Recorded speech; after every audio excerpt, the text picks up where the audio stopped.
यह हूँ सबुठ बड़ आश्चर्य ओडिशा रे भारतीय जनता पार्टी एवं विजु जनता दल जड़े केमी गेलापु हो पारे एवं ता भीतर श्रवण विवेक अन्यतम किंतु आमर आज मुद्दा है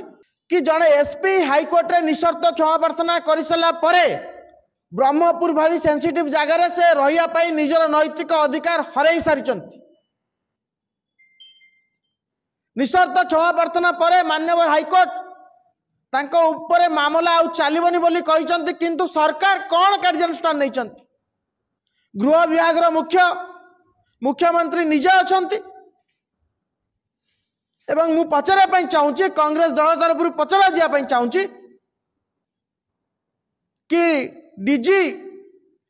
एवं मान्यवर मुख्यमंत्री जे गृह विभाग मंत्री से केबे सर्वणा विवेक को दायित्व मुक्त करेंगे ब्रह्मपुर एसपी भाव में एवं कहीं करेनि जदि करेनि ताले कहीं करेनि जड़े ऑफिसर तार बाउंड्री भूलिला परे जड़े ऑफिसर तार कर्तव्य हेला कारण सारा राज्यवासी सम्मुख में मान्यवर उच्च न्यायालय क्षमा प्रार्थना कर सारिबा परे निशर्त क्षमा प्रार्थना कर सारिबा परे कहीं विरुद्ध में सरकारी कार्यानुष्ठान नियाजिबो नाही जदि सरकारी कार्यानुष्ठान नियाजिबो नाही ताहले मान्यवर मुख्यमंत्री जणेबे कि कहीं कार्यानुष्ठान नियाजिबो नाही राज्य रे धीरे धीरे राज्यवासी ए शासन कल उपर भरोसा उठुछि तार प्रमाण आपण विभिन्न समय पाउछंती सर्वणा विवेक एसपी थिबा समय रे गणबलात्कार कथा कहतु जेते प्रकार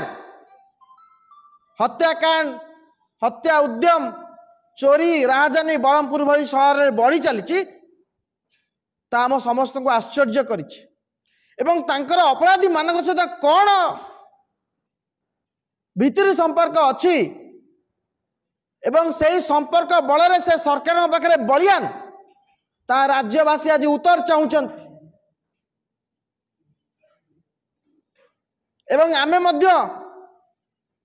गंजाम विभिन्न लोकों सहित कथा होइतिलु राजनेता मान सहित कथा होइतिलु गंजाम कांग्रेस तरफ एवं ओडिशा प्रदेश कांग्रेस तरफ आमे आज दाबी करूछु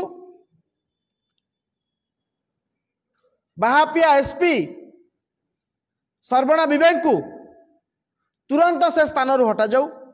एवं जदि सरकार एते सब परे मध्य हटाइबा चाहूना